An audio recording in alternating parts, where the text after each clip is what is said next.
and sisters, we've all turned up the radio to hear Brother Jimmy Lakey, from coast to coast and shore to shore. Now raise your voice, oh let us all, Jimmy Lakey, get out of bed, Jimmy Lakey, raise your voice, Jimmy Lakey, Lakey, hey, can't live without it with Jimmy Lakey, Jimmy Lakey. There I am. gotta get the right camera cue going. Here we go. Welcome to the show, everybody. Nice to have you here. It is a it is a Thursday, right? Thursday edition of the show. 18th day of September, year of our Lord 2025. Pleasured, pleased, and I'm thrilled. I'm just giddy to be here. Ladies and gentlemen, I check myself, and as Jeff says on the screen, safe from the FCC and Disney. And Jimmy Kimmel is not safe from either of those. If you didn't hear last night, a lot of folks celebrating. Jimmy Kimmel has been suspended indefinitely from the ABC Disney network because of comedy that he made, supposedly comedy that he thought was funny regarding the death of Jimmy Kimmel. Over the weekend, I think everybody in America kind of knew this guy was a left-leaner. Monday, Tuesday, there's going to be a press conference about it, but I think there was no real doubt. But there was a media derangement syndrome trying to pin the assassination of Charlie Kirk that tragically happened 1 week ago yesterday, trying to pin it on the right wing and MAGA people. He wasn't conservative enough. And everybody in their right mind knew that was untrue. And yet, for some reason, they're just desperate to try to cover up their satanic actions that happen inside of a party that's unfortunately used to be the Democrat Party, and now it's I don't know what it is now. But Jimmy Kimmel goes on television and he makes a comment that says this was all a weekend of Trump supporters just trying to spin this guy up to disguise the fact that he was one of them. And it was blatantly false. Everybody knew it was false. Not only was it false, it was insensitive. It indicted unjustly people that support Donald J. Trump and consider themselves part of the MAGA movement. And there were a couple of big, I guess, networks or station groups that have ABC franchises or ABC stations in their portfolios in several markets. And they basically reached out and said, we're not going to air this son of a gun anymore. And Jimmy Kimmel was suspended indefinitely. Now, what we don't know, this is what you don't know, is what does indefinitely mean. I do know from being in media, you have a media contract. They have the right to suspend you. They have the right to terminate you. But there's always a parachute clause in there. As a guy that was terminated before my contract was up, and there was a parachute clause in there. Nowhere near what Jimmy Kimmel's was, but there was a parachute that they had to pull the chute and give it to you because you're a contract as an entertainer. You're contracted like that. So I don't know what indefinitely means. I don't know if ABC is going to try to spin him back up, but his ratings suck. I mean, they had probably reason with cause to get rid of him just by ratings alone. Jimmy Kimmel ceased to be funny if he ever was. Maybe around the time he did the Man Show, maybe that was the last time that Jimmy Kimmel was ever funny. He's not a funny guy. He's, I guess, given up the life of comedy for the life of political derangement, and unfortunately, it has ended, at least temporarily, his career. Is there anybody out there, first and foremost? This is a sub-question of the day. This is not the question of the day. When was the last time you watched the Jimmy Kimmel Show? I honestly don't know. I'm not saying there hasn't been a time that there was an interview or something that happened that I watched a snippet of it. But when was the last time you actually had an appointment with Jimmy Kimmel or any of the late night comics? Now, I do on a regular basis record the Gutfeld Show. As many of you know, my show prep entails recording a whole bunch of shows and then fast forwarding through them to see if there's anything I want to know. Maybe interviews. Sometimes we'll pull an interview from one of the shows that I watch, but I don't sit idly by and just watch nonstop television. I don't like that. It makes you very boring. It makes it very awful. And I don't watch a lot of news during the day. I've got friends that want to have the news on in the background in the day and while they're working. I'm like, no, I don't do that. I get alerts. I see things on my phone. I'll listen to the radio when in the car, but otherwise I'm not diving into news. But when was the last time that Jimmy Kimmel was funny? I proposed it. I think Roger just posted up Nonsense a Man Show, which is what I said. But he's suspended. Now, is there going to be a chance that you'll have to put up in hearing that Jimmy Kimmel's back on the air? So, yes.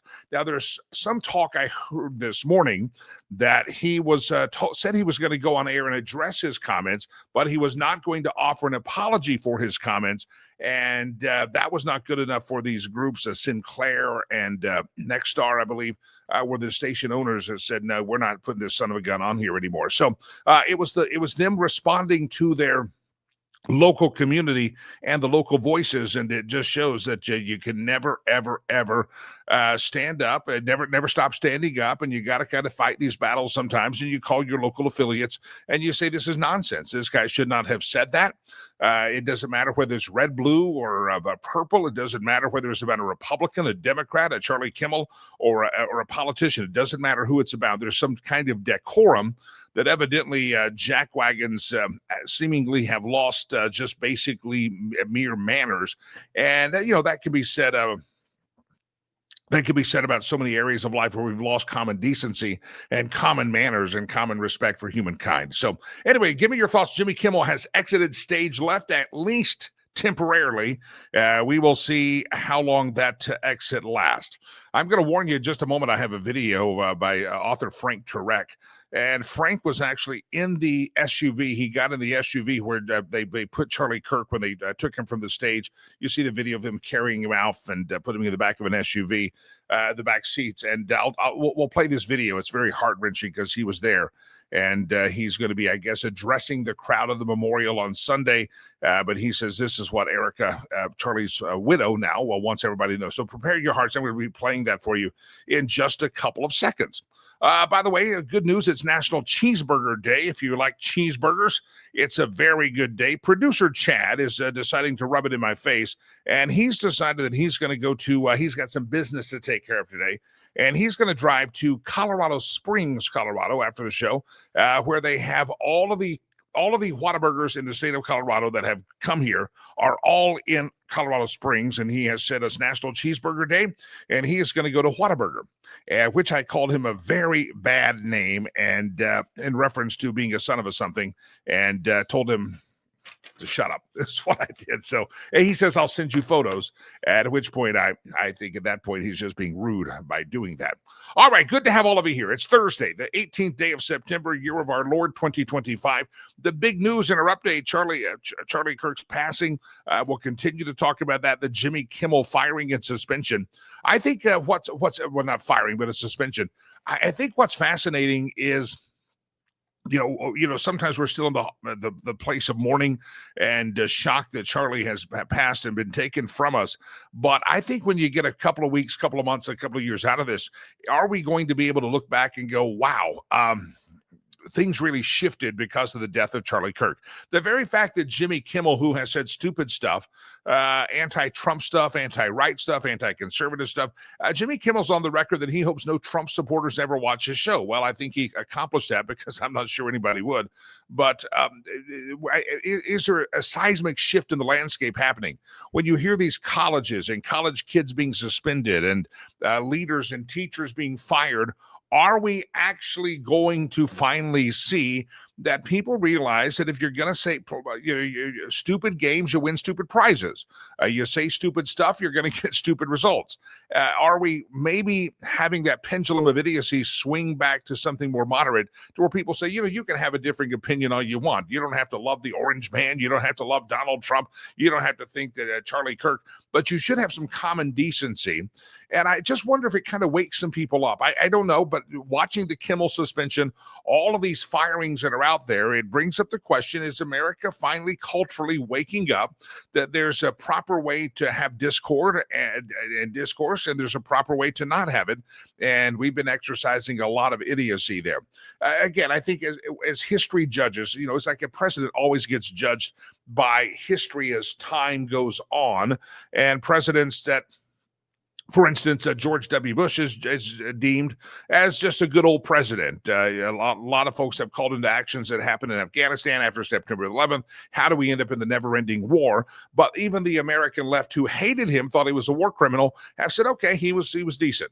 And there's a lot of Republicans that were gung-ho about George W. Bush, and I attended both of his inaugurations, so I was gung-ho, part of that, interviewed him and talked to him, so I get it. But looking back, he was not the best president in my lifetime by any means, but at the time, he seemed right. So time and perspective gives you better perspective, and it lets you kind of judge things and evaluate things. And I'm wondering if at this point in our history, following the assassination of Charlie Kirk, that we will look back and say that shifted something in our history for the better. And I'm hoping it is for the better and not for the worse.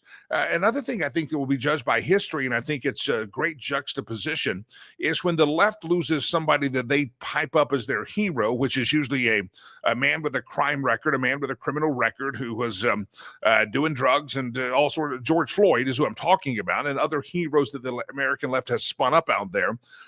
When they don't get their way, when their guy gets taken down for whatever reason, and God rest his soul, they're all children of God. I don't wish death on anyone in those kind of fashions. None of us get off this planet alive, but those are all tragedies.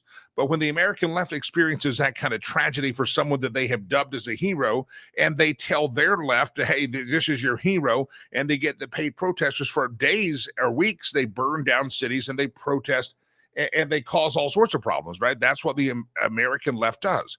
Well, when Charlie Kirk passed away, he wasn't spun up as a hero. American conservatives knew who he was. If we didn't know, our children and college kids and high school kids all knew who he was. We have a lot of evidence of that. And prayer vigils break out. People start going to church. People join for candlelight vigils. People start praying and seeking God and his favor and his blessing and his healing on our country. So I just think, is America waking up? And some of that wake up may be after the fact, but I think it's important that you juxtaposition how the American left in the last couple of years have reacted when one of their heroes dies versus how the American right has reacted regarding the death of Charlie Kirk. So, again, I think there's going to be a lot of answers that will come true. Let's see how long Jimmy Kimmel is suspended. Let's see how long the consequence of his actions happen. I believe firings are still happening. I talked to a friend who owns a company yesterday, and he talked to his business partner, and they said, we were thinking about sending out a company-wide memo to say, watch what you say on the Inter-Google and don't be stupid regarding the death of Charlie Kirk, because they have people of all political persuasions there. But they decided at that company that they were not going to send that memo because they figured if they have stupid people that want to win stupid prizes, it would be better for those people to expose themselves that they're stupid, and they can be terminated for that, because a business owner has the right to say, you know what, you can have all the opinions you want, but I don't want to be affiliated with that. You can do what you want in your spare time, say what you want in your spare time, hump what you want in your spare time, drink what you want. You can do anything you want, but there are certain things that I'm not going to be affiliated with if they're public stances, and business owners have that right to do. So is America waking up? There's a great question for you. Are we waking up and saying, it's time for a new discourse, a new path forward in America? I don't know the answer, but the suspension of Jimmy Kimmel is absolutely true. Now, I think the next question goes, if you're going to get Jimmy Kimmel got suspended for one stupid thing, but he has horrible ratings and he said a lot of stupid anti-Trump, anti-conservative, anti-me, and anti-you stuff. Is Jimmy Kimmel, he probably should have been let go long before. Now, if you look, is the next one going to be The View? Are the heifers on The View going to be the next ones that get shown the door? It seems as if we're going to start correcting things, it starts correcting the vitriol, not the difference of opinion. A difference of opinion is healthy, but there's not one woman that sits on The View on their big carcasses, and they sit there and they don't make any intellectual debate. It's all personalized attacks. It's all not defending their ideals. It's attacking other people. Orange man bad, Trump derangement syndrome. And so is The View next on the chopping block? Is The View going to take themselves out? Now, they are suspended, I've been told. I don't watch it. And that therefore Fox News and some of the talk show hosts have no content because they're constantly playing clips of The View. But I believe they're on hiatus right now. I think the question becomes, are they ever going to return? Because I don't think they have set a return date for the return of The View. That leaves NBC as the lone holdouts on bad late night television. They have Seth Meyers and somebody else. Again, I'm so out of the world of late night television because even before David Letterman retired and went bat crap crazy, his early career, he was quite funny. He could make comic jokes and be comedic about both sides, Republican and Democrat. Johnny Carson, Jay Leno. They knew how to punch on both sides, and it was funny. It was funny stuff. But in the last half decade or decade, it has become a propaganda tool of vitriolic language that over and over with a drip and a drip and a drip. Certain minds break and bad things happen, and we'll see. Is America changing? We will see about that. All right, I've got a couple of videos I want to show. Also, we're going to do we got Jay Ratliff, aviation and travel expert. He comes up here in about 40 minutes from right now. Don't go anywhere. Jay Ratliff, our aviation travel expert, one of our faves on the program. He's going to be with us on the show. You don't want to miss it. Indeed, you don't. Also, I posted up last night on my Facebook page, facebook.com/Jimmy Lakey fan page, a piece of art that I have purchased. And it is a piece of, I ordered the print. The original was already gone. But Doug Giles texted me, he said, check out my new art. And I purchased some. It's going to go in the other studio down the hallway. It's going to be on the background of the Critical Mission. And it's also with my cigar studio as well. It's Charlie Kirk. It's a fantastic picture. Go to my Facebook. If you don't like my Facebook, facebook.com/Jimmy Lakey fan page, like it and see the artwork. And if you'd like a print of that, they are available on canvas, available on all sorts of papers. You'll see, they'll print them up for you. And if you would like a copy of the Charlie Kirk painting it's on my Facebook page, facebook.com/Jimmy Lakey fan page. It has a scripture on it from the book of Revelation dealing with martyrs, and it is available for you. And if you use the promo code that I put on my website, that will give you 20% off your purchase with on the Doug Giles art store. It's douggiles.art. If you'd like to see, I thought I had loaded it up in the all of a sudden producer Chad and I looked and said, we got to go. We were running late this morning, but we weren't running late, but we were talking, and I didn't load up the photo I thought I had, but the Charlie Kirk art by Doug Giles, who will be with us tomorrow, is up on my Facebook, facebook.com/Jimmy Lakey fan page. I ordered a big print of that yesterday there it is. Thank you, producer Chad. He's Johnny on the spot there. Doug Giles art. I've ordered that. That's going to go what I call the Wall of Heroes. If you ever have seen the backdrop that's in the other studio in the early days of the Critical Mission podcast, that is what goes up there. That's also where I smoke many fine cigars in the cigar room. And Charlie Kirk is going up there with Donald Trump, Ronald Reagan. I've got Winston Churchill up there, JFK. The Wall of Greatness is really what it's called. And Kirk's going to go up there. That painting, or that print of a painting, oil painting, is going to go up there. And you can see Revelation 14:13 cited there. So if you'd like a copy of that, you can order it from my buddy Doug Giles. In the comments, listen to Lakey or something, but he knows. But use the first 20, FIRST, first 20 is the promo code. It's all on my Facebook, facebook.com/Jimmy Lakey, facebook.com/Jimmy Lakey fan page. You'll find me there. All right, I'm going to come back to this Charlie Kirk story and play some video. This is hard to watch, but I want you to see it, and I'm going to play it for you. It is the video of Christian author Frank Turek. He was actually in the SUV when Charlie Kirk was rushed to the hospital. And in this video, he's going to give an eyewitness account. Frank Turek says he's considered Charlie Kirk his fourth son because they were so close. And he says, here's what Erica wants me to relay on Sunday. This is going to be the hard part, but also maybe the comforting part. I'll let him say it, but he says, I'm yelling, Charlie, Charlie. He said it's to describe Charlie Kirk laying down in the back of the SUV. He says Charlie wasn't there. And let's just play the video. This is tough to watch, but this is an eyewitness account of what happened once they got Charlie off the stage. And Frank Turek, his friend, Christian author. It's tough to watch, but let's do it. Now, here's what Erica wants me to relate on Sunday. This is going to be the hard part, but maybe also the comforting part. Charlie Kirk was literally like a son to me. I have 3 sons. He was like my 4th son. My 3 sons are a little bit older than Charlie. He was like my 4th son. So when he was hit, If your son got hit, what would you do? What would you do? I got in the car because if there was any way I could save him, I had to do something. I couldn't just take him. You guys got it. So they got him into the side of the car. It was an SUV. It was the SUV we took over. And I'm on one side, and there's actually some video of this. Somebody's taking video of this. I'm on one side of the car, the right side, and they're getting Charlie in. So I run over to the other side, but the guy was dragging him in. They're now blocking that entrance. So at that point, I run around to the back. I pop the back gate open, and I jump in the back. The car lurches forward. Apparently somebody jumped in the car. So the car lurches forward. So I almost fall out of the car, or the SUV. Then I grab the thing and close it.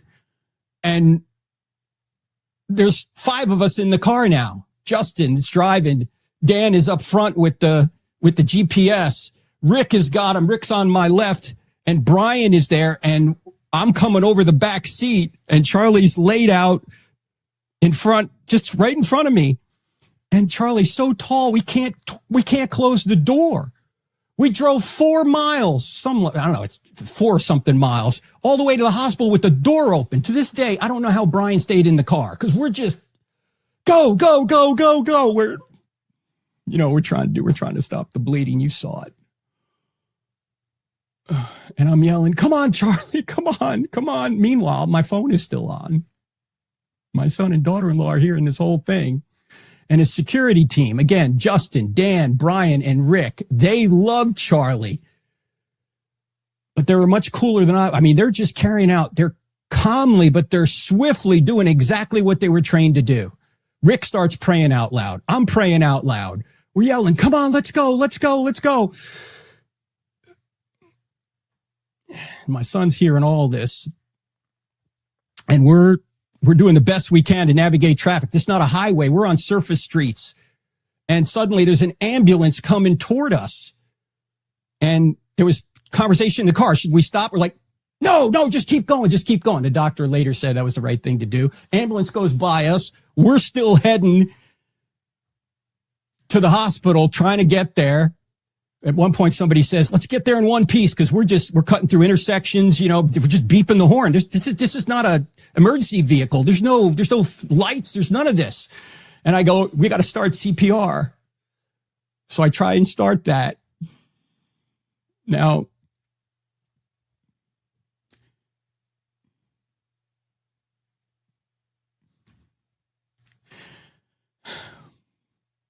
Charlie wasn't there. His eyes were fixed. He wasn't looking at me. He was looking past me right into eternity. He was with Jesus already. He was killed instantly and felt absolutely no pain. That's what I was told later. But of course, we had to try. And by the way, there was just nothing any of us could do about it. We were giving him CPR, but nothing was happening. It wasn't like if we had better first aid or we had better medical facilities or we were faster to the hospital, we could have saved him. We couldn't. So if that's any comfort at all, Charlie didn't suffer. He was gone. He was with Jesus, absent from the body, present with the Lord. That's where he was. Now, it is true, when we got to the hospital and they started working on him right away, they did get a pulse back. And so Rick and I were just, everyone's praying. We're just praying for a miracle. We had a small sliver of hope. And the doctor later said that we got a pulse because Charlie was a very healthy man, but the shot was catastrophic. So 20 or 30 minutes later, the surgeon came out and said he was dead.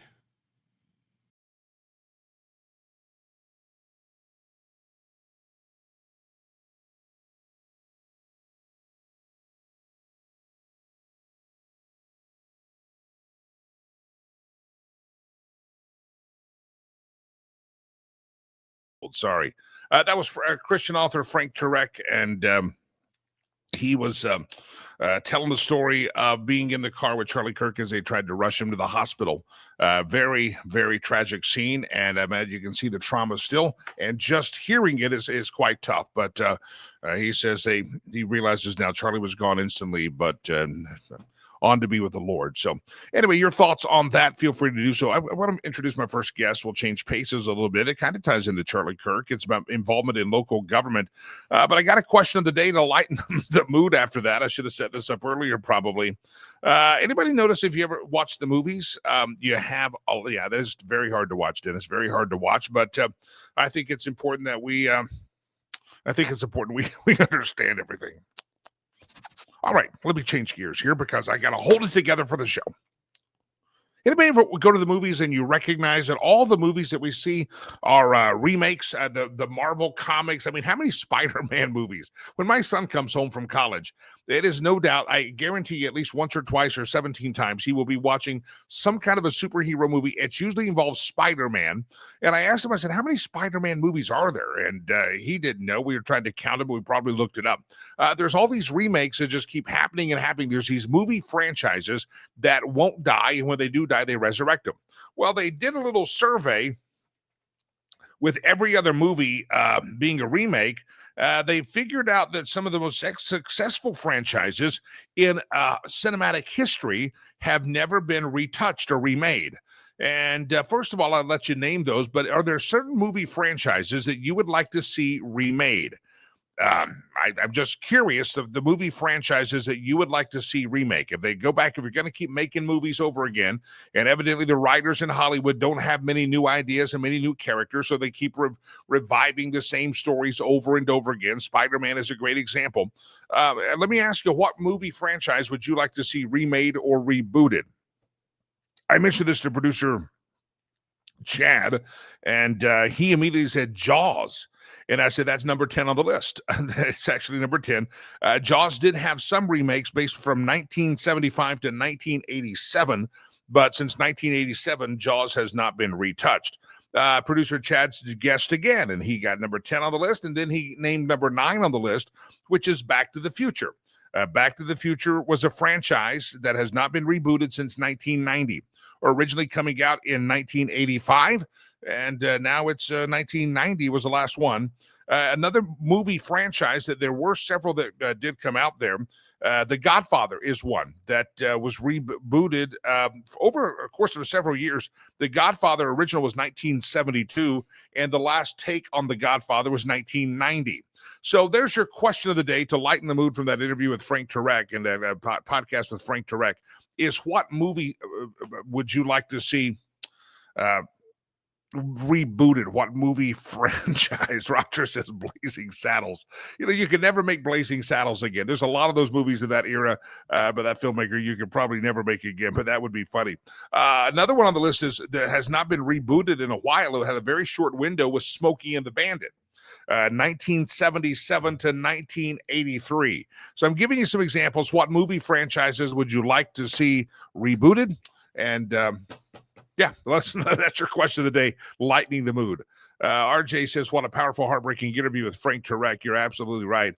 Arloa checks in from Texas, says, I doubt many of us have dry eyes after that. That was a tough one to watch, but it's just important that you know what's going on. It's important you hear it. And I think as we posted yesterday, the video by Pastor Greg Laurie in California, that one of the reasons you mourn so much for Charlie and you feel the pain for Charlie and you miss him so much, and you're like, I didn't even know him. So a lot of folks didn't even know who he was unless they were younger. A lot of older folks just had heard his name.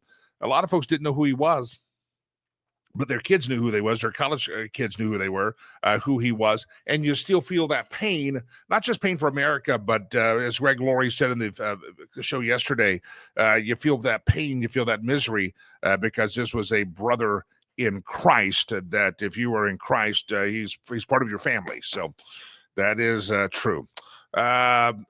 Stacy says she would run to see a new Jaws. I don't even know if I watched the original Jaws. I mean, it came in 1975. I wasn't even in school at that point. I wasn't even in the kindergarten. So I'm sure I didn't get to watch it, and I don't think I watched it later. I don't think I've ever watched it. All right, Scott says he would want to watch are these porn movies, Scott? I don't know. Nymphomaniac and Nymphomaniac Volume 2. The best triple. See, Scott just jumps right into the nasty water is what Scott does. Everybody stretch your hands towards the television screen and pray for Scott right now. I think Scott's in Wyoming, right? Scott's in Wyoming. So everybody pray for Wyoming. Forget Scott. We'll let God sort him out, but pray for the state of Wyoming that he doesn't corrupt the whole place. Look at there. There's a family show and Scott goes and ruins it. I'm sorry. I apologize to all of you for Scott. I'll give you his phone number if you need it.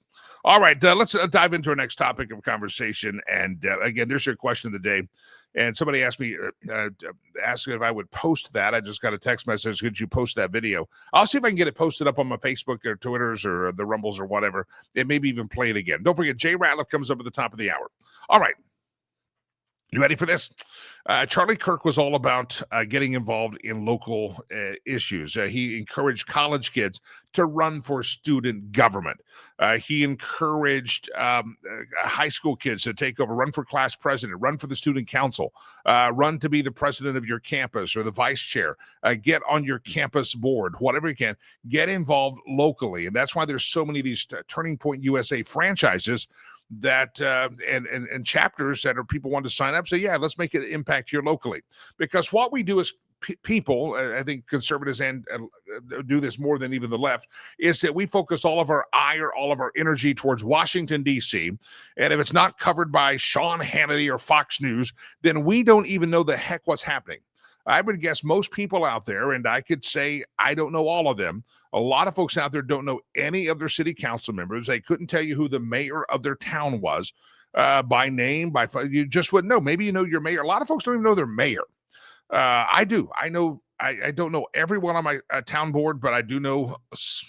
I won't say all of them. I don't know all of them, but I know most of them, and I know of them. I know who they are, and I know who my mayor is, and so I know this. I've always known this, but I've always said in the radio that if you're going to make an immediate impact in politics or in culture, one of the best ways to do that is to get involved locally. Get involved in your local county commissioners races. Get involved in your city council races. Get involved in your school board races. We spend so much time cursing at Nancy Pelosi and AOC and Jasmine Crockett and this tabloid sensation that Washington, D.C. is and the crap show it is. And yet our school districts, our school boards, our town councils have gone to hell in a handbasket. And I think that we need to have that perspective. And I think that's what Charlie had, that perspective. Kirk had that perspective. And that's why he founded local groups of Turning Point USA to keep an eye and transform small communities as opposed to all the effort and energy being back in Washington, D.C. Well, my next guest is a candidate here in Colorado. He's currently on the city council. He's a councilor, but in the beautiful enclave of Westminster, Colorado, where I actually used to reside, is Mr. David DeMott. He's a candidate for mayor. And we'll talk more about his candidacy, but he understands the importance that you can't just be angry at Washington, D.C., or you better yet, you can't just be angry at Jared Polis and the jackwagons that run the state. You've got jackwagons that want to take over your city. You got jackwagons that want to take over your city council. We got jackwagons that run school boards all across America, and conservatives oftentimes turn their back on these local politics. And you shouldn't. You need to get involved. Please welcome Councilor from Westminster, Colorado, David DeMott. David, good morning, sir. Morning, Jimmy. How you doing? I'm doing very well, sir. You just heard me opining about the importance of local politics. Do you see? I know a lot of people, they don't identify politics or RD on a ballot. But I think overall it's true, whether they identify or not. It seems as if the left is much better at getting their candidates on school board, city councils, and mayor's races than our side of the conservative side is. Am I accurate? A lot of times, especially in Colorado, I know when I first got on council, I was one of two who were more on the right side of politics. They definitely organize a little bit better than us. I would say the other thing that they don't do that we seem to do a lot is the circle firing squad. We like to beat up our own on the right. Yeah. So as you hear people hear you, it is important. I mean, why did you get involved in local politics? Because by nature, it's fancy, it's sexy. Let's watch national television and see what's happening in D.C. And David DeMott said, you know what, I can make a difference right here in my backyard. What motivated that? I'll make a quick point on that, and it's something that I often, like right now, I'm going to doors. This is my fifth run for myself between council races and now running for mayor. And I always tell people, be hesitant of the person who's on your local elected body, which for us is a city council, who tries to make it sound sexy, because what we do isn't that sexy. It's police, fires, water, streets, parks, but it's important. And it's, some of your earlier points, how we get mad at national politics. The things that I can do and the council can do change your life tomorrow. The things that they do in DC or even under the dome in Colorado, sometimes that takes a lot longer for it to hit us. It's not that it's not important, but people should pay attention to local, because whether it's water rates or fire service, it's stuff that impacts your day-to-day life. So for me, I kind of had a different path. So always been interested in politics. My spouse and I were both on a PTA for Witt Elementary, which is the school I went to. It's the school my kids went to. And I don't know if you've ever heard of Jessica Ridgway. Was a little girl who was abducted and murdered in my neighborhood. She was actually my daughter's friend. And so when that happened, my dad is a retired Denver police officer. And we were, the best way I can explain it, the neighborhood was like the movie Under Siege. They had, in and out of the neighborhood was blocked. Nobody could come and go. They had a good idea that it was somebody in the neighborhood who did it. And they were trying to figure out who did it. And for me, I started seeing my neighbors lock themselves behind their doors. And I had just bought a house in the neighborhood, half a mile from my folks' house where I grew up. And for me, it was like, you can't give away your life to this. We can't start living in fear. So I was going to do a Take Back Your Neighborhood walk. I contacted the mayor at the time, who is the mayor now as well, Nancy McNally, and said, hey, what can we do? I want to do this Take Back Your Neighborhood walk. Fast forward a little bit, they ended up doing Ridgway Memorial Park. They redid a park under her honor. And I was able to get all these volunteers who just wanted something good to do, who I had got behind me because I stepped out, saying they wanted to be involved. And we kind of did that. Fast forward a little bit more. She's now a county commissioner. Her name is Emma Pinter. She's Democrat county commissioner in Adams County. She was on council originally when I first was elected. I was on council with her for a while, and then she ran to be a county commissioner.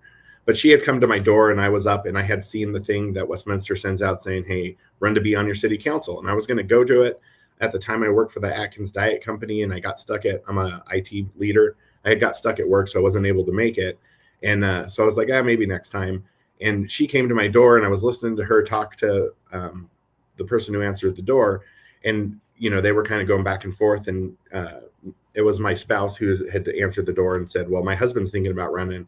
She's just kind of poking at her. And I listened to what she was about, and I was like, you know what, maybe I will run. And so that year I did end up running. I ran twice and didn't make it. I was really close both times. In Westminster, everybody runs at large. So it's the top 3 people in a council race that get it. They offset. We have 6. And 3 of them run this 2 years. 2 years later, the other 3 run. And so I just kind of kept at it because I was starting to see what was going on in my local government. Some of it's good. Some of it I didn't like. The big thing I fought kind of in the front end of my time on council was our water rates. And so I sat in meetings for 4 years, which some people might think is crazy, but I learned what the government does, gotten really a free education about a big organization like the city of Westminster. And then in 2013, I ran, 2015, I ran unsuccessfully. And then in 2017, I was elected. And then subsequently, I was reelected in 2021. In 2021, Mayor McNally came back and ran to come back on council, and we were able to lower our water rates. And then, she's decided she's going to step back and spend more time with her family. If you know Nancy McNally, if you're in our area, she's one of the finest public servants that I know. She has spent about 25 years in public service from school board to city council. So she's going to be spending time with her family, but and is backing me to run for mayor. So that's kind of my path, which is a little bit different from some people.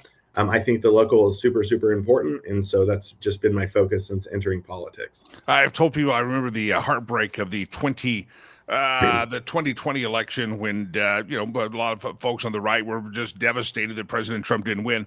And I said, listen, take all that anger, take all that ire, go take back your school boards, your city councils, go do that. And I'm not sure if people followed my advice, but they should have. People hear you say it's not sexy. You talk about water, fire, roads, and okay, that's not all that great.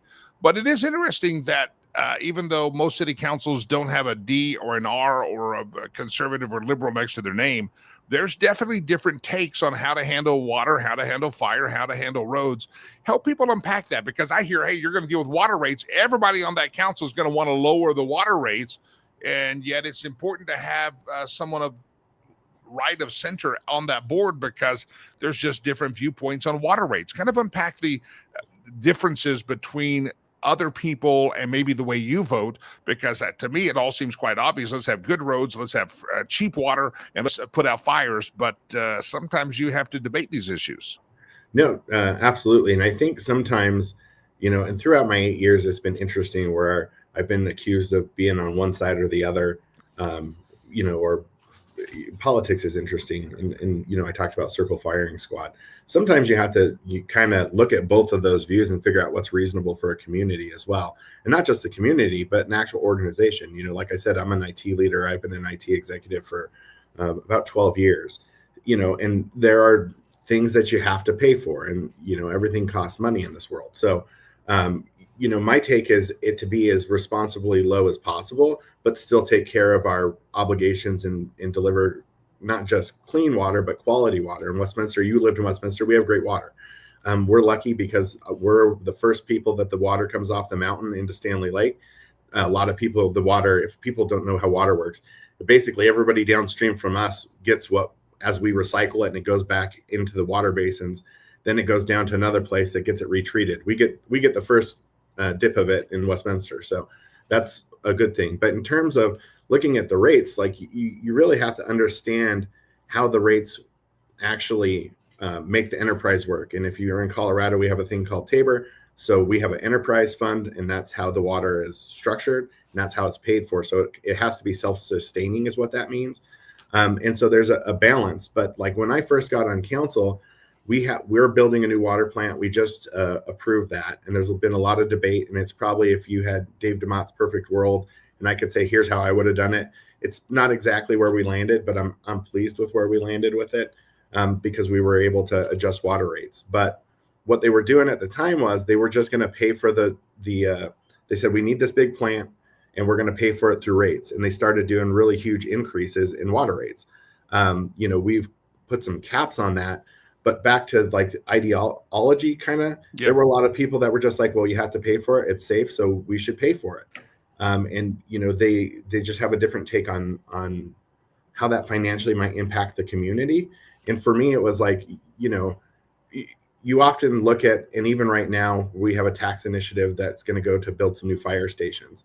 They always want to look at it, how is it going to impact you? As the resident. And so they'll look at it and say, oh, that's just $10 a month. Like, I don't like the term when somebody says only $10 a month. $10 a month for some senior citizens maybe is a prescription on a fixed income. So you have to just really kind of look at that differently. But I have seen kind of differences, whereas sometimes if you go far on the right, some people are like, we can't pay for anything. They can't afford it. Let's not pay for anything. And that's not reality either in my world, because it still is going to cost to deliver that water. And there are a lot of regulations and stuff like that both come from the EPA and from the state that we have to adhere to. And those things all end up costing more money for us to, be compliant in. So there are a lot of different views with it. At the end of the day, for me, it's, how can we do this as best as possible with as little impact to people's pocket and still provide quality, clean, safe water. The voice, if you're listening later on the podcast version of the show, by the end of the day, thousands of earballs will hear this show or see the show live, and the podcast loads up on all the podcast platform here in a little bit. That's the voice of David DeMott. He's a current councilor or city councilman in this city of Westminster in Colorado. He's running for mayor. David, in the time we have left here, Colorado is a place that has degraded in our quality of life. The cost of living has gone up high. What are the issues that are really, for those who are outside of the state, Westminster is just right, kind of the Denver metro area, up on Highway 36 as you're heading in towards Boulder. What are some of the issues that you're fighting for, sir? So for me, honestly, I've been on council for 8 years. So we're doing a lot of stuff to make sure that we keep the ship moving in the right way. And so kind of what I'm running on is safety and security. That's your police and fire. I'm endorsed by the Fraternal Order of Police, so I want to make sure that we have plenty of police officers as well as firefighters. I mentioned we have a ballot initiative. We have 2 areas in the city where we can't meet a 6-minute response time, and that's important because that's the difference between you potentially being brain dead and not. So we're looking at that, and if that ballot initiative doesn't pass, we still have to pay for that. So that's something that's going to take somebody who has some experience in leadership to understand why that's important. Obviously, our economy is very important. I've worked very closely with our business chamber in understanding how local government can support local business and not get in their way. Same with, any kind of, whether development or, a small restaurant, we want to make sure that we have good streamlined processes. And then at the end of the day, you want a leader that you can trust. I have a track record. My opponents don't have the same kind of track record that I do. People like me or hate me, they know what they're going to get from me. And I have the experience to do this job. I'm the only one who has 8 years under their belt. I'm the only one that's running for mayor that also has the support of our current mayor, as well as I'm the only one who's been the mayor pro tem, which is kind of like vice mayor. So I've served as the mayor pro tem under 2 different mayors. I've worked with 3 mayors, 3 city managers, and probably about 14 plus different council members. As mayor, one of your charges is that you have to actually run and moderate the meetings. And so understanding how a meeting works, understanding our policies and our protocols is very, very important to keep, a meeting moving, and make sure additionally that all 6 other council members' voice is part of the conversation. Each of those council members, whether I agree with them on the issue or not, we're elected by the people. And so we want to make sure that their voice is heard and it's part of our policy and our conversation. I've seen that done poorly and I've seen that done well. And I am very good at being able to do that, and I have experience in doing it. If folks live in Westminster, again, folks may be listening later in the day. If you know friends in Westminster, forward them this interview and let them hear about David DeMott. He's running for mayor in Westminster. And I beseech you, therefore, brethren and sistren, to know who your mayor is, know who your candidates are. You in Colorado are going to have this off-year election coming in. A lot of municipalities are doing stuff in this off-year, which is coming up in November. Do you know who your candidates are? Do you know who your who for the school board, for the city council? Make sure you get involved with the politics. I know we get absorbed with things that happen in Washington, D.C. and things that get covered on Newsmax or Fox News, but you need to pay attention and know who your counselors are, your city council person, and your mayor. David, there's your website, right? DavidDeMott.com? Correct. DavidDeMott.com. Throw him a couple of bucks too, because it costs money to run for office. You can always do that. DavidDeMott.com.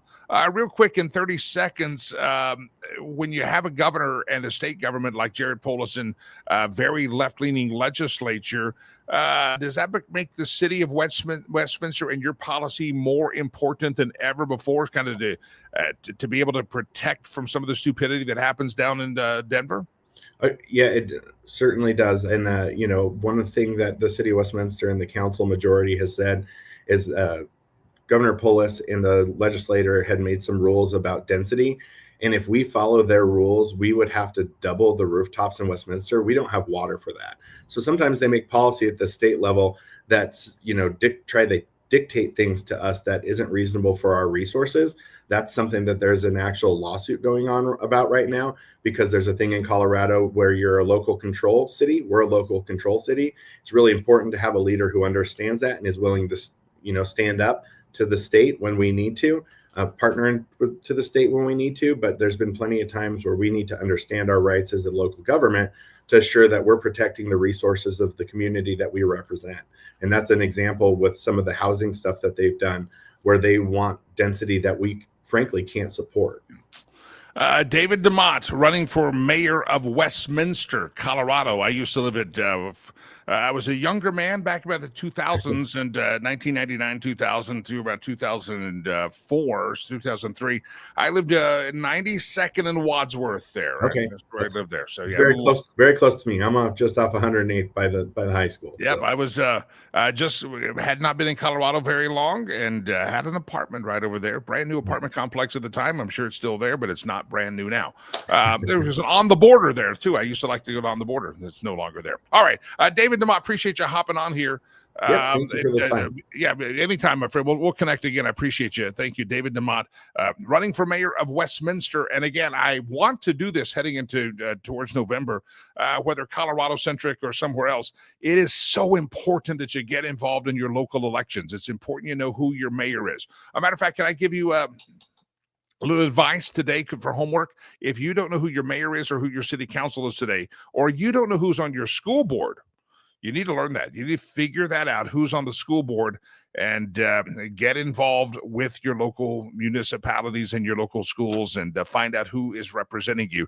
They will impact your life and your children's life much more greatly and much more quickly than policies coming out of Washington, D.C. I know it's sexy and cool to scream at Nancy Pelosi and Jasmine Crockett and AOC, but there's much more impact by who's on your city council, who's picking that curriculum, who's putting up with nonsense from teachers that they shouldn't put up with, etc. You get the idea. Local. You got to stay local. And again, David's just a great example in Westminster, but there's a lot of Davids in all states out there, people that just want to do the right thing. They're not looking for bright spotlights. They're not looking for fame or fortune in the world of politics and insider trading. When you go to Washington, D.C., they're just looking to serve the community and do so with something that might be boring like water rates, but there are different perspectives on water rates, and there's a different perspective. There's some people think this government shouldn't do anything, and I'm not one of those. I think government should provide some services that we are taxed for. For instance, I'm okay with the bill that I get taxed on for my trash collection, but I want that to be effective. I want that to be efficient. I want it to be done quite well for the garbage, the sewage, etc. So you got to have people that have like-minded ideas that understand the role of government is limited, but it should be done with quality, and you should get the bang for your buck, and it shouldn't be excessive. And there's other people that would love to run every aspect of your life. Even like, let's compare David DeMott versus Mamdani. David just wants you to live your own life and government run as effective and efficient as possible. The commies out there, people that want to run for mayor in any town, whether it's New York City, they want to have government-owned grocery store and kill private enterprise. It is important. Again, how many times do you hear about Mamdani running in New York City, but you don't know who's running in your own town? I don't mean to be on my soapbox, but it is important that you run and know who's running. If you know that Mamdani the commie is running in New York City, then you should also, my friends, know who's running in your city, because that's very, very important. Do I see a dating match happening in the chat room? I don't know what happened, but Stacy says, Brian Pratt, are you claiming Texas or another state? Are you single? Is this like a... It's just, what do we become, farmersonly.com or something? I don't know what's going on. I don't know what's happening here. I just see somebody asking someone else if they're single in the chat room. And God bless, go with God. Be free, little ones. That's good. I don't know what's happening here. I just look up as asking someone if they're single. Interesting. Jim says, easy to know what flavor all the current local leaders are in Fort Collins, Colorado, all since are all supported by Act Blue. One of the most, hidden gems of leftism in America or in Colorado is Fort Collins, and that Poudre school district up there is a real crap show. And one of the reasons the Poudre school district is a crap show, that the Nationals Teachers Union in Poudre Canyon, or the Poudre school district in Colorado, it's named after the Poudre Canyon and the Poudre River. For you outsiders, Poudre, Poudre. It's not my word, but it is a word. It's a mess, and it is one of the most hellacious, leftist, indoctrinating school districts. I don't think I could bear to let my kid go to a school in Poudre because it is run by absolute commies and it's a disaster. But you should know this, and then you got to get people involved, and it's not always easy to do. All right, not always easy to do. All right, good to have you here on the program. We're waiting the arrival of Mr. Jay Ratliff, our aviation and travel expert. Pleasure to have you here. Ray says this on the YouTube. He says another aspect: conservatives fall in midterm and fail in local election, whether it's local politicians or measures. We need to do better. Ray, that's correct. A lot of times, again, we're so enamored by the conservative talk shows you listen to all day. The left doesn't have that. We have all this conservative stuff all day. We listen to In the days it was Rush, now I don't know who you listen to, but you just have it all. And so you're so hyper-focused on Washington, D.C., that oftentimes we fail to figure out who your state legislator is. Do you know who your state legislator is? It's an honest question. I'm not here to judge you. Do you know who your state senator is in your district? Do you know who your state representative is in your state house chamber? Do you know who your mayor is? Do you know your city council? This is your homework. Learn these people, know who they are, and engage locally. And I think that's a much better path forward. All right, just moments away from Jay Ratliff. He should be joining us any moment now. Jay Ratliff, our aviation and travel expert. I don't have time to play that video again of Frank Turek. I'll do that. I'll post that up. And again, our question of the day, a lot of you responding, what are the movie franchises that you have not seen remakes of in a while, have not been touched in over 20 years, and what would you like to see being remade as a movie franchise? Jaws, Back to the Future, the Smokey and the Bandit. Some people put on their list Crocodile Dundee. The first one, the original, was 1986. The last one was 2001. They haven't remade that franchise. Lethal Weapon, Mel Gibson has been trying to get Lethal Weapon 5 off the ground for years, but the more time that goes on, it seems to be unlikely. That franchise was 1987. Lethal Weapon 4 was in 1998, and Mel Gibson's been trying to get Lethal Weapon 5 off the ground, but it has not worked out there. So anyway, movie franchises you would like to see remade, feel free to jump in and let us know what those may be. All right, we want to bring in Jay Ratliff, our aviation and travel expert. He's joining us in the studio now, and we always pleasure to have him this time on a Thursday morning. Jay Ratliff, good morning, sir. Hey, Pleasant, good morning. Well, let's just dive in here. I was the president is in London, and I hear that a Spirit Airlines jet didn't pay attention to the no-fly zone. A little close call with Air Force One. Yeah, we don't know the details other than the fact that a Spirit Airlines flight was directed by air traffic control to deviate from their planned flight course because they were encroaching into that no-fly zone that surrounds Air Force One as it's in the air. Apparently, they were a little tardy in responding to the point that air traffic control, in a rather stern voice, kind of, I guess, the mom or dad voice, pay attention here, get off your iPad. And eventually the Spirit Airlines crew did, in fact, respond. We'll see from the Federal Aviation Administration what follow-up or from Spirit that might come out. I do know that back in my days, many years ago with Northwest Airlines, we used to get updates from the White House through the FAA with regards to the possible areas that Air Force One might be traveling to, so that we could, from a scheduling standpoint, prepare to adjust our schedule as needed as that no-fly zone impacted areas of operation. I don't know if that's still a standard operating procedure within the industry, but the bottom line is they should have known well in advance what the no-fly area was going to be. So not really sure if Air Force One deviated from its planned flight course or if it was Spirit. But a lot of questions. But again, I think they were 8 or 9 miles apart, so nothing that we would consider unsafe. But obviously, after you've encroached that airspace, you're going to get a lot of attention and fast. Yeah, you're in trouble when the air traffic controllers sound like mom or dad and use your middle name. Those pilots that was coming, I think. Your middle name's about to happen, and wait till the other. What happens to a pilot like this? Is this a verbal warning? Do they get a phone call? Why is there? Do you know what kind of discipline happens, or at least re-education happens?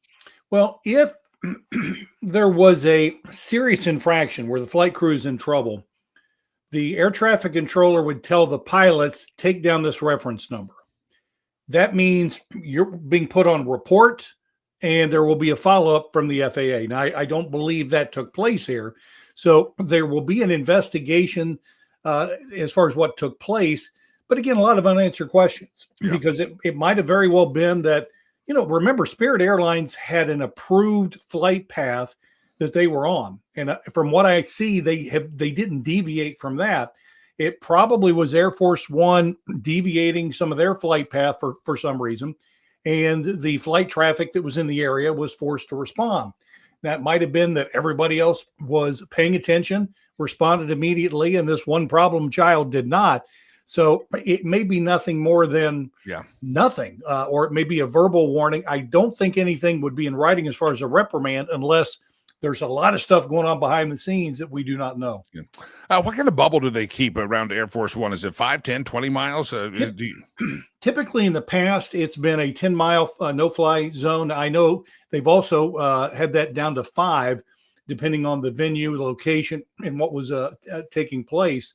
And again, you many times will have general aviation or private aircraft that will encroach into that, not knowing until they are met by military intercept that says you are in a restricted area and you need to leave. Now, they're not going to tell you that, you're in the Air Force One no-fly zone. They'll keep it very generic, but when those military escorts pop up, you're not where you need to be and you need to move fast. Bad sign. I remember the story when George W. Bush made a secret visit to Iraq or Afghanistan, wherever he went, and they didn't announce a flight plan because it was a secret trip over there. The famous story that he got so close to a commercial plane that the pilots waved at each other. So that's those are good stories back in some better days of sorts from a political standpoint. But of course, back then I liked George Bush a lot more than I like him now. So. Yeah, that's true. We talked about that earlier in the program.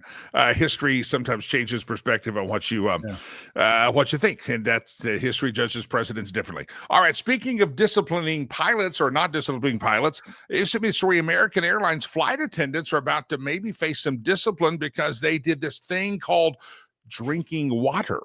Yeah, I mean, goodness, stop the presses. I'm surprised they still have a job. This kind of goes back to British Airways, and I'm sure you have perhaps flown them over the years, but British Airways flight crews have a very distinguished way they try to do about things. One of the things they put into place is that they did not want the flight attendants to be observed by passengers eating or drinking during the course of the flight. Okay, that's British Airways. So American Airlines adopted a similar policy, but they limited it to boarding. In other words, when you're greeting passengers as they're coming in, and you're at your stations as flight attendants are, and again, probably not getting paid during the boarding process, we don't want you drinking water because some flight attendants have been reprimanded for doing that. Now, keep in mind, if you're a lead flight attendant, you're at the door, you're greeting everybody that comes on, you might talk to 250 people.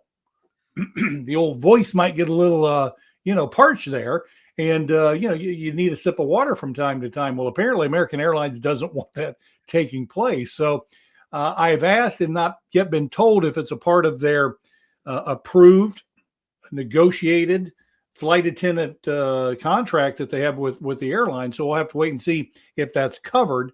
But the bottom line is I suspect this will probably change in the coming days. But if you fly American and your flight attendant looks a little thirsty, you'll know why. So just don't enjoy your nice little cup of coffee as you walk by them real slow too much, because they may not be allowed to get anything to drink.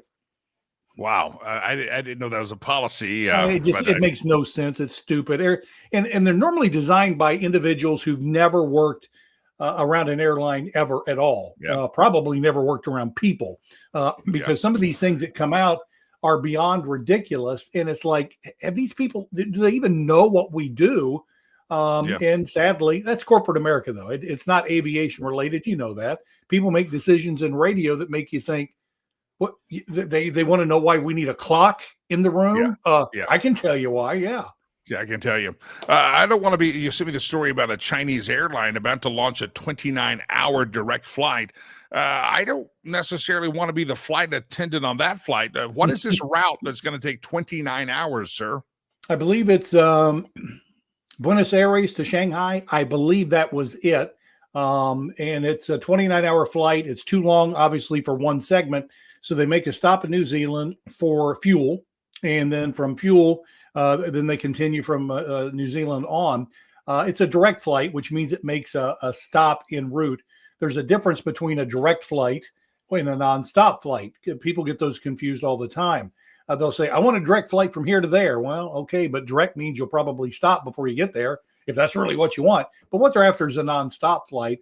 But can you imagine 29 hours? And the stop in New Zealand is so brief, you really don't have time to get off the airplane. So, I mean, almost 30 hours on a flight. Right now, I think the longest single stage flight is a Singapore Airlines flight that's 19 hours. And I don't recall the flight there, but each airline's trying to, I think Qantas is about to outdo that. But even then, if I tempted fate and got on a 29-hour flight, I think I would board and they would encounter like a 3-hour weather delay before they took off. It would be that kind of a nightmare scenario. The longest flight I've ever been on is, I think, 13 and a half hours coming out of China back to the United States. And I'm sure you've been on some that have been incredibly long as well. And less time, the better for me on an aircraft. Yeah. My trips to Australia, that was the longest single flight. Because when I go to Africa, people say, how long a flight? Well, how long of time am I in airports and airplanes, or how long a flight? Yeah. It's about 8, you leave Denver, you get to the East Coast, and then you connect from Newark or maybe Montreal or somewhere, and you head to Brussels or London, and that's about 8 hours. Right. And then you got about 8 hours straight south. So I break my flights up into 2 8-hour segments, and that's actually quite doable. And sometimes I stop in Europe for a day or so. But 29 hours on a plane, no thank you. And that would be 3 of your 8-hour trips in a row and then some. Yeah, and when I come back, I remember the airline clubs that have showers, and I get a private shower, and I have clean clothes, and I'm not roughing it as much as I try not to rough it too much. Although usually I'm in coach because I fly so often, and the charity doesn't pay for my ticket, so I try to I do the coach rather than the $15,000-$20,000 first class ticket. Keep in mind though, some of those non-refundable fares are not that expensive. Now you may not be able to take advantage of those, but a lot of airlines like Delta have if you buy it so many days in advance, it's a non-refundable first class fare. I mean, Sherry and I use that all the time. We went from the United States, it's been 7-8 years ago, but from here to Asia and back, it was like $5,000 or $6,000 round trip in first class. So my problem is I have a charitable organization that does charity bookings, and I think we want that money going there. I totally get that. Yeah. I need to talk to Wendell though. He's my travel guy for this organization that they only book. They a certain code that if you are a humanitarian airfare, they exit. And I think I get the cheapest flight on it. I got to check on that because I go too many times. I need better seating and stop and take a shower. It's a real key. All right, very quickly, before we run short on time on your behalf, you got other things to do. We've talked about Boeing together for years. The FAA is finally going to give Boeing a little fine. And this is regarding that time that the door blew off the Alaska Airlines jet. Yeah, fell off is probably the better word since it had unsecured hardware. That means missing bolts as far as the mechanics are concerned. But what happened was the National Transportation Safety Board finished their investigation. It took about a year. And when they did, the Federal Aviation Administration could then act on that report. And they're citing a number of safety violations that Boeing was responsible for. So they're fining them $3.1 million, which is like lunch money for Boeing. And it was over about a 14-month period of time. And I'm sure there's assurances within that if Boeing promises never to do it again, they may not even have to pay the $3.1 million, which drives me crazy. This is the same organization, and I'm a Boeing fan 5 years ago that told us that they were going to change, be a new airline. Don't worry about us. The 2 Boeing Max crashes, tragic. We're going to become a new and better company. So don't worry. We've learned from our mistakes, only to find out 5 years later, they didn't only learn, they're making new mistakes on top of other mistakes. And now we're cutting a break with a $3 million fine.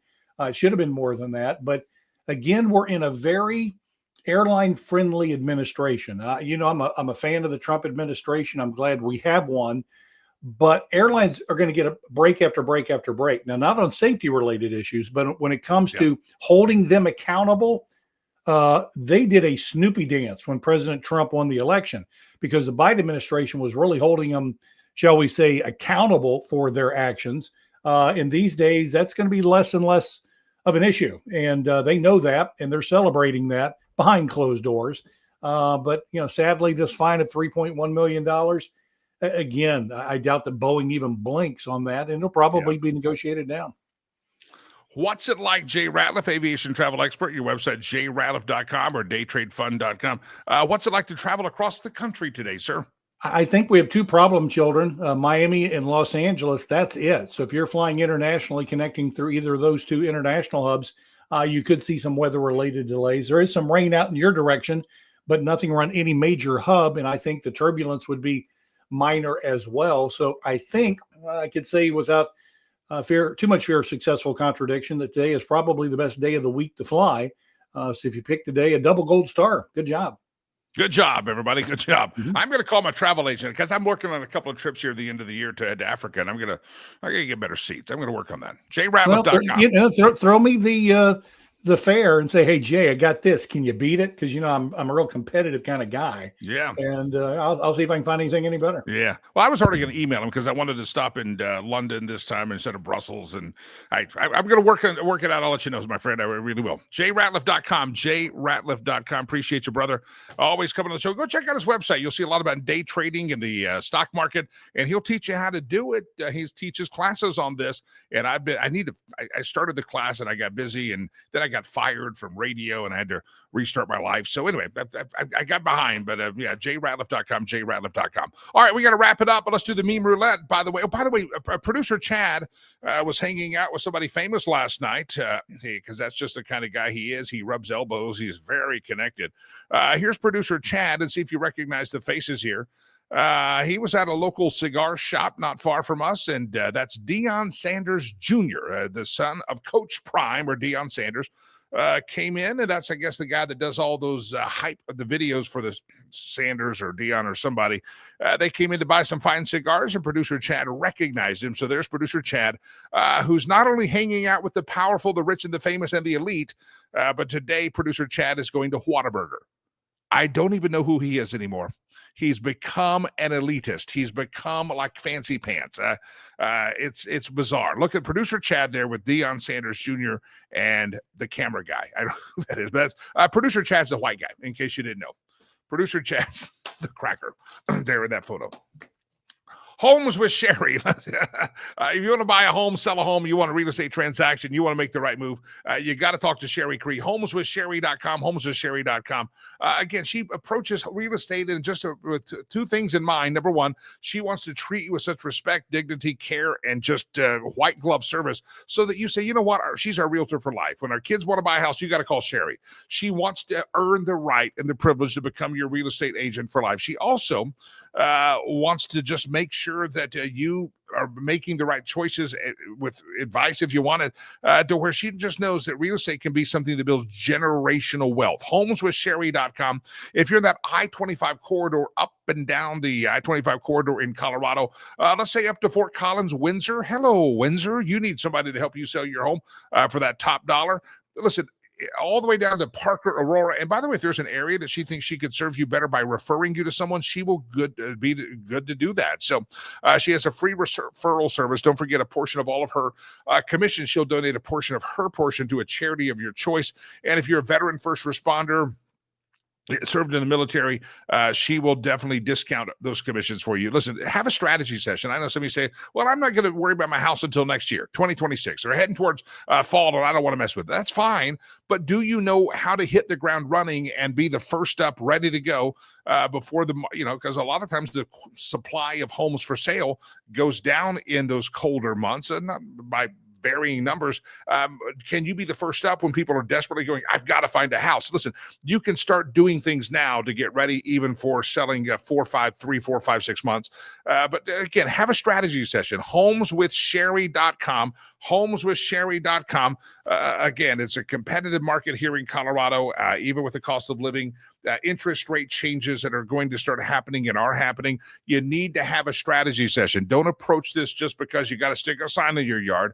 No, you want to get top dollar. You want to have top advice. You want that home to be something that purchase, that sell, that purchase, that whatever you're buying or selling, you want it to be something that can create generational wealth. Homeswithsherry.com. Homeswithsherry.com. Homeswithsherry.com.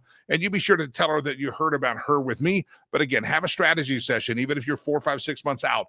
Homeswithsherry.com. Sherry will be on the program, by the way, tomorrow at 8:45 for her usual hit with us now. She's a Friday guest with us right before Doug Giles. We'll see Sherry Cree on the program, but homeswithsherry.com. All right, here we go. Now it's time for the meme roulette. Here we go. Ready? I see producer Chad is fancy. He's limbering up over there for the meme roulette because, he's fancy pants and he's got to stretch out. like Will Ferrell in short tennis shorts. I see him stretching over there. Round around the globe. I can't unsee that. Round around the globe we go. Where we steal the memes from, no one knows. Democrats are wondering. Babylon B says if they should stop saying things that assassins have engraved on their bullets. Chuck Schumer says, imagine that, our campaign slogan. We said that one time. They're putting it on bullets. Wonder if we should stop. Hey, Chuck, yes, you should stop. Round around the globe we go. Where we steal the memes from, no one knows. Here's a meme. My parents in their 30s. Hey, let's buy a house. Me in my 30s. It's another chapter in the book of Revelation happening today. Locust plagues. It's all happening. Yep, that's the world we live in today, isn't it? It sure is. Round around the globe we go. Where we steal the memes from, no one knows. I believe in the sun even when it's not shining. I believe in love even when I'm alone. And I believe in God even when he's silent. Let that one sink in. Sometimes it's not easy, but hey, if you know the sun's there when it's not shining, you know the wind is there even if you don't know where it comes from, you believe in love even when you're all alone, you can believe in God even when you feel he's silent. Just pull out the book of Psalms, read some of those. That's a great place to start when you feel he's being silent. Because you will find out that David, who wrote most of the psalm, not all of them, there were a lot of times he felt alone. So just encouragement. Psalms. Thank you. Round around the globe we go. Where we steal the meme from, no one knows. 5 keys to a great day. Number 1, drink whiskey. Number 2, avoid people. Number 3, sit by the fire. Number 4, drink more whiskey. And number 5, keep avoiding people. I'm a highly functioning introvert. People don't know this about me. I mean, I can hang out and talk with you, but don't talk. I don't talk politics. I do that here. I'm not much of a political public discusser. I'm not like a wind-up monkey, play my organ when you wind me up. I don't do personal talk shows for you. But I don't always avoid people, but when I do, I avoid you. No, I'm just kidding. There are days, though, that I do that. Yeah, the avoid people part especially. Anybody else feel that way? Round around the globe we go. Where we steal the memes from, no one knows. How will I sleep tonight knowing that when I wake up tomorrow morning, more wicked freaks of nature were fired while I slept? Yep. Celebrating the death of someone, assassination. You're sick people. By the way, you didn't realize that these teachers getting fired, celebrating the death of Charlie Kirk, they're celebrating a school shooting. That's what that was. That was a school shooting. So how is it on the American left we're supposed to be very concerned about guns and school shootings, and yet Charlie Kirk dies in a school shooting and they celebrate that? Again, I'll say it again, profound. If the left didn't have double standards, they wouldn't have any standards at all. Round around the globe we go. Where we steal the memes from, no one knows. Plato, a little philosophy here because we're fancy. No one is more hated than he who speaks the truth. This is true. Usually. Sometimes you're just hated for being stupid, but that's different. Round around the globe we go. Where we steal the memes from. I had to think about that one. That's good thinking. I milked the meme machine dry because the screen has gone blank. And actually, we have about 14 more memes, but producer Chad is ready to go to Whataburger. He's going to Whataburger today after hanging out with the rich and famous last night. Now he's going to go fancy pants and go to Whataburger. He's going to get the Whataburger. It's National Cheeseburger Day today as well. National Cheeseburger. He's going to get a cheeseburger. Get the jalapenos on it. Get the fries. Get the spicy ketchup and the real ketchup. Do both of those. That's all right. I'm not jealous at all. Whataburger. Oh, I miss you, Whataburger. All right, ladies and gentlemen, we got to wrap it up. Don't forget our charitable organization. We appreciate you supporting us there. When you support us there, you're supporting the kids in Africa. You're helping kids have hope that have no hope. We give hope to children, mainly through education. We also do some new. You can't really learn much if your stomach is starving. Yeah, sometimes there's other things that have to give hope and build trust in the community, but it's primarily focused on education. RiversPromise.org, RiversPromise.org. A donation today is greatly appreciated. I am Jimmy Lakey. I'll see you tomorrow morning. Producer Chad will be gloating with his Whataburger in his belly. Get in my belly. Whataburger. God bless Whataburger. Yeah, producer Chad says show off today, isn't he? I got photos of me with Dion, and I'm going to Whataburger. Pride. That's all pride. It comes before a fall. I'll see you tomorrow. God bless you. God bless America. Jimmy Lakey, peace. I'm out of here. No, I'm out of here. Run along. Go to Whataburger. Rub it in.